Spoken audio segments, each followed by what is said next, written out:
લક્ષ્ય ન્યૂઝ, એક નજર, એક લક્ષ્ય. ભુરવા ગામે સરકારી સસ્તા અનાજના કાળા બજારનો પર્દાફાશ.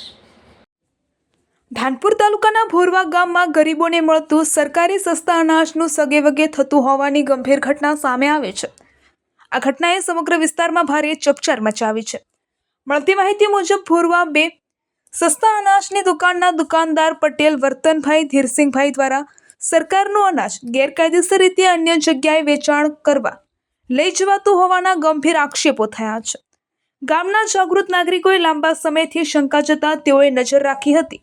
આ દરમિયાન પિકઅપ બોલેરો નંબર GJ20X0206માં સરકારી અનાજનો જથ્થો ભરી ગામની બાજુની દુકાને વેચાણ માટે લઈ જવાતું હોવાની માહિતી મળતા ગ્રામજનોએ તાત્કાલિક કાર્યવાહી કરી ગાડી અટકાવી હતી.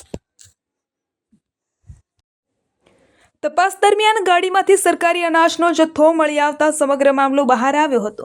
આ ઘટનાને પગલે ગ્રામજનોમાં ભારે રોષ ફેલાયો છે. ગરીબ અને હકદાર લોકોને મળતું અનાજ કાળા બજારમાં વેચાતું હોવાના આક્ષેપો વચ્ચે જવાબદાર લોકો સામે કડક કાર્યવાહી કરવાની માંગ ઉઠી છે. ગ્રામજનોએ માંગ કરી છે કે સમગ્ર મામલાની નિષ્પક્ષ તપાસ કરવામાં આવે તેમજ ભોરવા 2 પરવાનાના નંબર 16336 ધરાવતા દુકાનદાર સામે કાયદેસરની કાર્યવાહી કરી ગરીબોના હક પર ડાકો મારનાર તત્વો સામે કડક પગલાં લેવામાં આવે.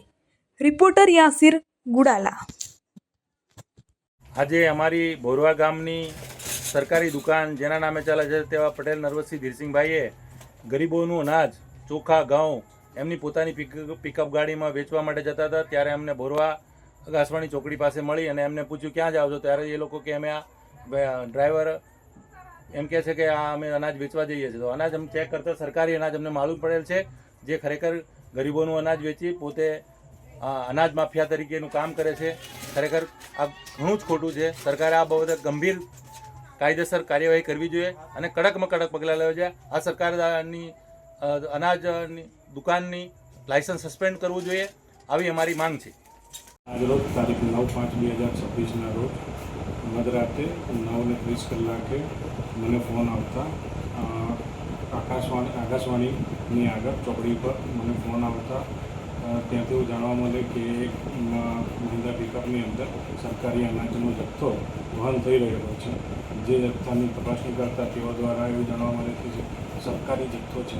તો તેની તપાસણી અર્થે અમે ત્યાં આગળ સ્થળ ઉપર જઈને ખાતરી કરેલી અને ત્યાં 14 કટ્ટાઓ અનાજના, જે સરકારી ગોડાઉનના સરકારી મોર સાથેના અનાજના કટ્ટાઓ અમને ત્યાં આગળ જોવા મળેલા. જે કટ્ટાઓને તેમજ મહિન્દ્રા પિકઅપ ગાડીને સીઝ કરી અમે મામલતદાર કચેરી પ્લાનપુર ખાતે ખસેડી છે અને તેને સીઝર હુકમ આપી અને માલ જપ્ત કરવામાં આવેલો છે. સર, આપણું નામ? મારું નામ દિલોર રાકેશ, નાયબ મામલતદાર પટેલ સુનિલભાઈ પરબત. હું ભોરવા ગામનો જ વતની છું. અમારી જે ભોરવા ગામમાં જે સરકારી દુકાન ચલાવે છે પટેલ નરવતભાઈ ધીરસિંહ, જે આજે ગત રાત્રે 9:40 હું અહીંયા ગામમાંથી નીકળતો ત્યારે મેં ગાડી અહીંયા ઊભી હતી, ચેક કરી ત્યારે સરકારી દુકાન સરકારી અનાજના કટ્ટા છે. તેમાં ચોખા છે, ઘઉં છે, આવું બધું જ છે. અને આ કાયમ માટે દર મહિને આ રાત્રિના સમયે સરકારી દુકાનનું સામાન વેચવા નીકળે છે એવા મેસેજ બી હતા. અને આજે રૂબરૂ પકડાવી ગયો છે. અને અમારી જે ભોરવા ગામની ગરીબ પ્રજા છે એમનું કાયમ માટે અનાજ બારોબાર સગે વગે કરે છે અને વેચી દે છે. આપણું નામ? મારું નામ પટેલ સુનિલભાઈ પર્વતભાઈ. ઓકે. મારું નામ લવાર ગોપસિંહ કેસરસિંહ. આ જે સરકારી અનાજ છે એ અમારી ગામની દુકાન ચલાવતા સસ્તા અનાજની દુકાન પટેલ નરવતભાઈ ધીરસિંહભાઈની દુકાનનું અનાજ છે.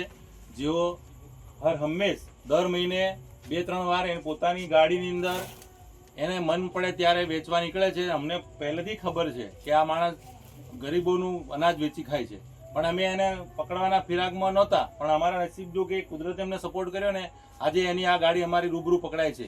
જે અમે સરકારને જાણ કરવા માંગીએ છીએ, આવા તત્વોને સરકાર કડકમાં કડક સજા કરે અને ગરીબોનું અનાજ સગે વગે તો અટકાવે, આટલી અમારી માંગ છે. ઓકે.